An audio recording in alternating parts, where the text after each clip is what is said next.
on, everyone? My name is Jamon McKinney, or you can just call me Juice because that is my nickname.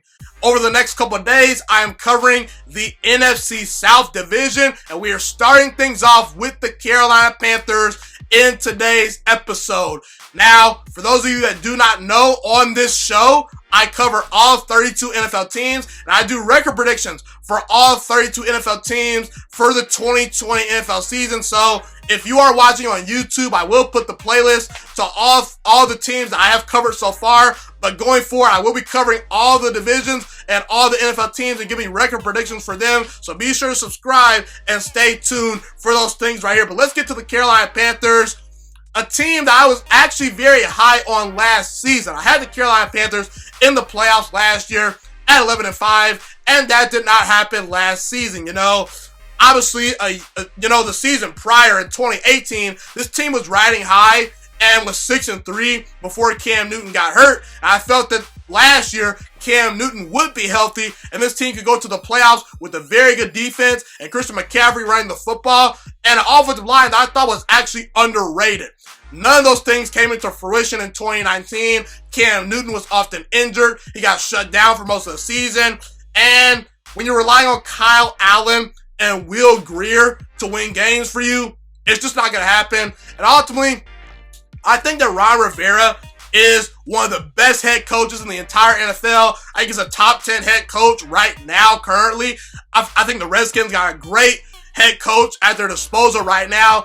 But in the end, Ron Rivera had done a lot of things for the Carolina Panthers football team. He had gotten them to a Super Bowl. But in reality, it was probably time to move on. I just felt that the Panthers reached their ceiling with Ron Rivera, and it was time to move on. So that's what they did. Now, this is a new era of Carolina Panthers football that we are talking about right here. Now, I thought the Carolina Panthers should have kept Cam Newton. I think Cam Newton, when healthy, is one of the top 10 quarterbacks in all football. He's dynamic. He's explosive. He's got a big-time arm. And I felt the Carolina Panthers did Cam Newton dirty by releasing him after all the teams had pretty much picked their quarterback or signed someone. But guess what? Cam Newton, in the end, he wins. He goes to the New England Patriots, and I believe he's going to, for the most part, for the next couple years, if he stays with the Patriots, he's going to make this Panthers team regret moving on from him. But I do trust Matt Rule going forward as the Carolina Panthers' new head coach. So again, I wasn't a fan of the way they handled things with Cam Newton, but going forward, maybe it was time for you to move on from him. But let's get to Matt Rule.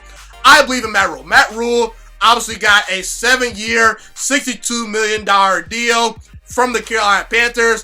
And I think that the Carolina Panthers are handling things very well with Matt Rule. They're going to give him, at the bare minimum, 3 to 4 years to establish his culture, to bring in his head coaches, to bring in his players, and to just make this a football team all about Matt Rule football. I loved what Matt Rule did at Baylor. He turned around that program, and he also turned around Temple. The best thing that I like about Matt Rule is the fact that he's a motivator. I believe he's a player's coach, and he turns around programs. So, whether the Carolina Panthers go 16-0 or 0-16 this year, I think that Carolina Panthers fans just need to be patient with Matt Rule, because I think that once he gets his players in the building, once he establishes his culture, and once he gets his quarterback, and we'll get to Teddy Bridgewater in a little bit, this team could be something serious. So I believe in Matt Rule.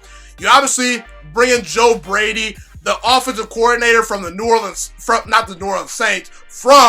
LSU Tigers last season. He was a big influence in Joe Burrow having a Heisman Trophy type season, and LSU changing their entire offense from being a run-first team to a team that just spreads you out and scores 30 points on your head this past year. So I like Joe Brady a lot. I believe that he is a great offensive mind. He is pretty young. He only had that 1 year at LSU doing things. He was on the New Orleans Saints coaching staff not too long ago. So I think that the offense going forward is in good hands if Joe Brady can get his hands on a quarterback that he feels good about.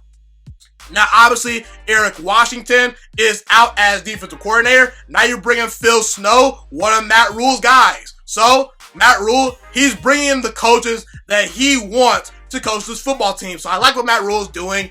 Let's get to the quarterback.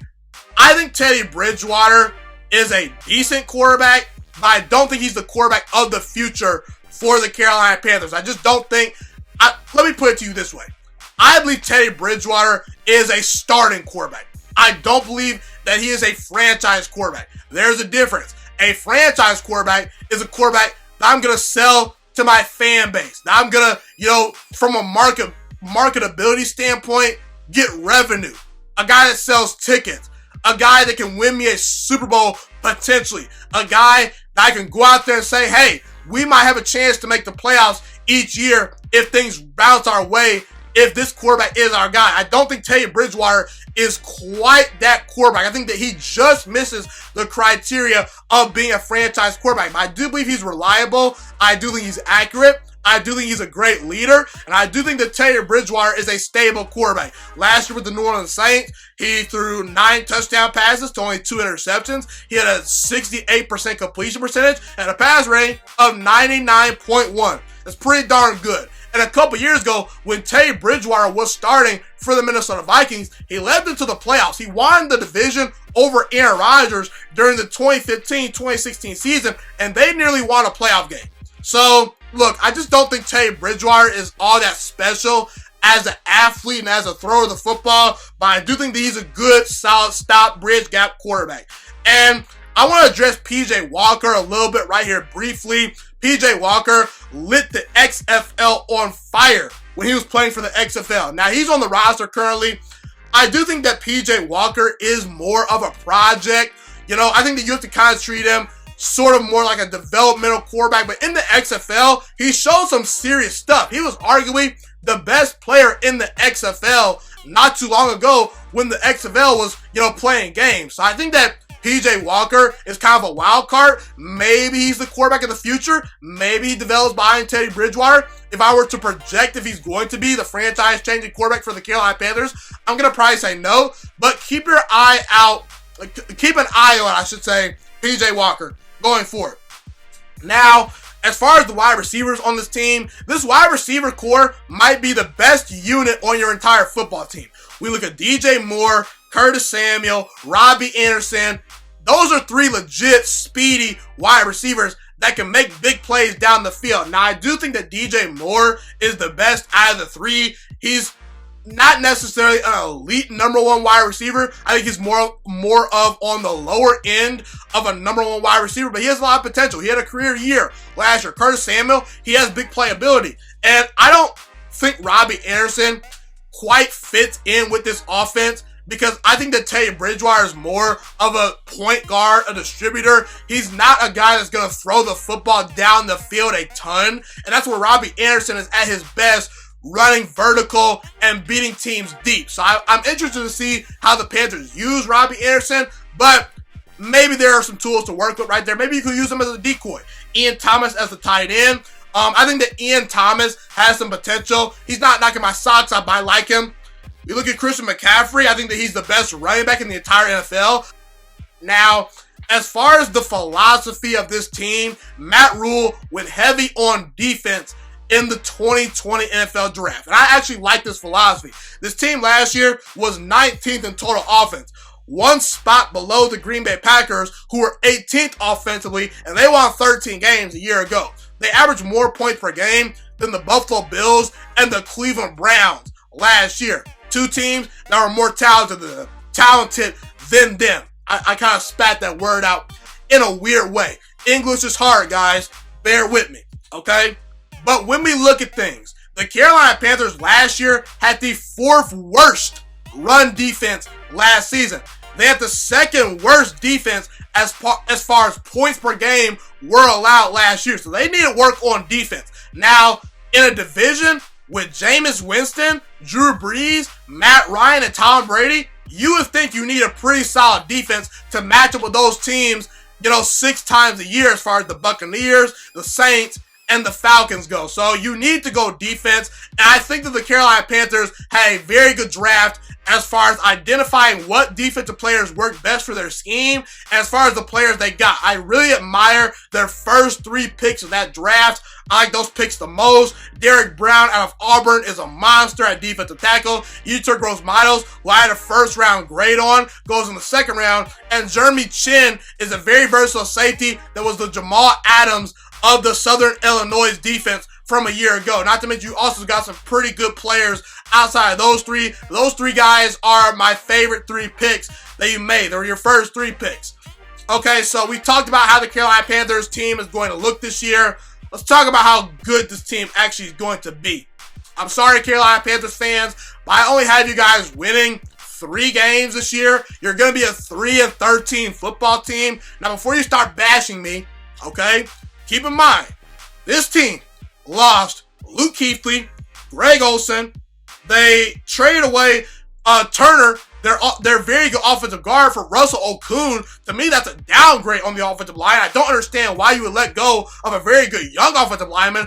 You also lost Greg Von Roten. You lost Darrell Williams. You lost Dontari Poe. You lost Mario Addison. You lost Vernon Butler. You lost Bruce Irvin. And you lost James Bradbury. Not to mention, Cam Newton at his best is not better. Is better. He's clearly better than Teddy Bridgewater. That's a lot of players that you lost, okay?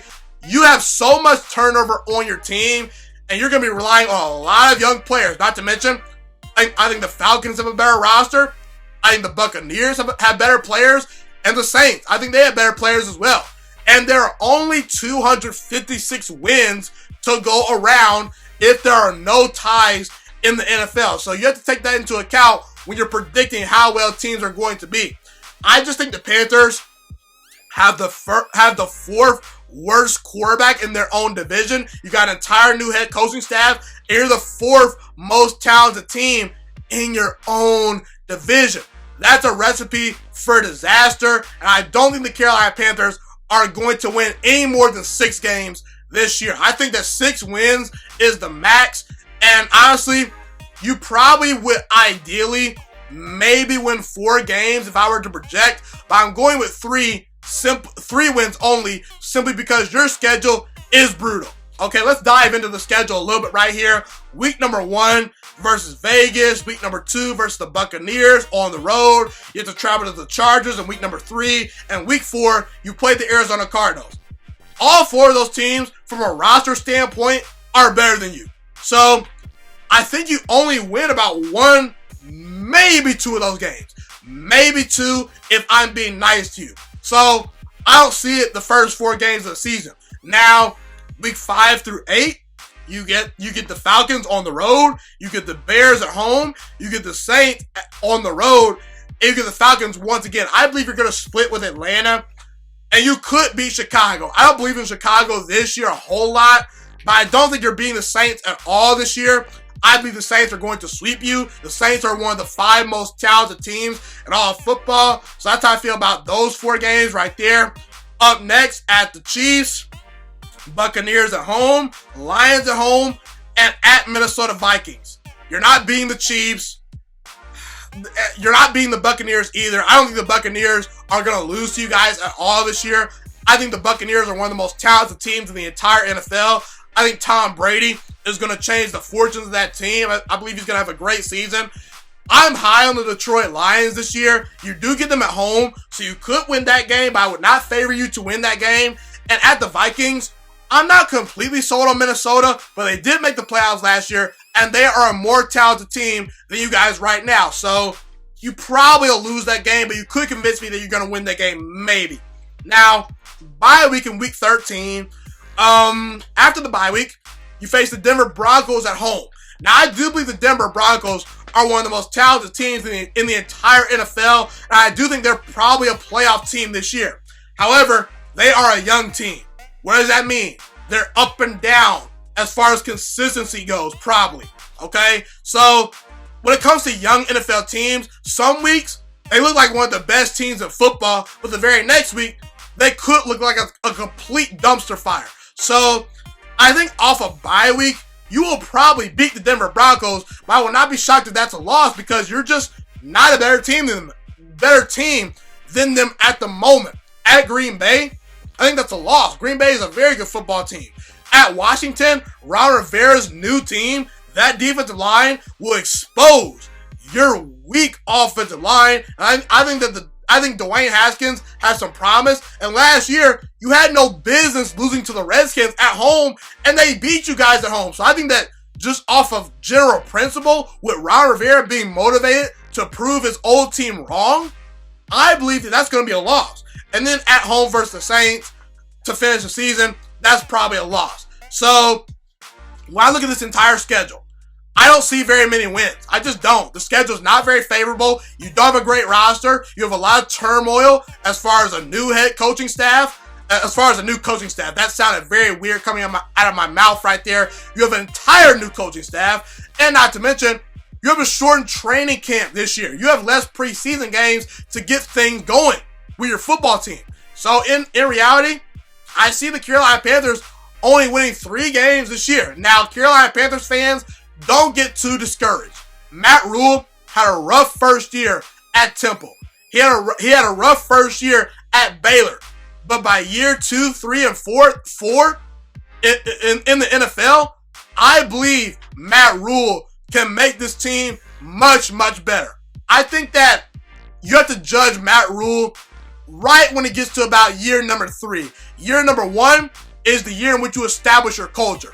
Year number 2, in my opinion, is where I want to see improvement from your football team. And year number 3, you have to at least give me some hope that you're the head coach of the future. And I kind of want to see your final product out there. So in the 3rd year of the Matt Rule era, I could see this team maybe making a playoff push. But as of right now, I don't believe in the Panthers this year. And they are going to go 3-13 this season, maybe with the possibility to add 1, maybe 2 or 3 wins to that total. But I'm going with 3-13 for the Carolina Panthers 2020 record this season. Thank you so much for watching this video today. Please also note that the Juice Alert Sports Podcast is not just a YouTube channel. It is available on all podcasting platforms, including Spotify, Google Podcasts, iTunes, and Apple Podcasts. Also, if you enjoyed this video, be sure to like, comment, subscribe, and share this content with all your friends. This podcast is my favorite thing in the entire world right now. It is my passion. And I want more people to listen to this podcast. I really want this podcast to grow. Also, a fun fact about me is that I want to go into the sports broadcasting and media world once I graduate from the University of Toledo, a college in Northern Ohio. I currently am a freshman there right now. I am looking to become one of the next great sports broadcasters and analysts out in the world. And I potentially would like to start my own network if this podcast really truly grows. Or if I fall short of that goal, I would love to work for a big time network like ESPN or Fox Sports 1. I am open to all networks. So if you believe in my dreams and you see or hear my passion through the screen, be sure to tell all your friends about the Juice Alert Sports Podcast. Stay motivated, you guys. Have a God bless day, and I'm out.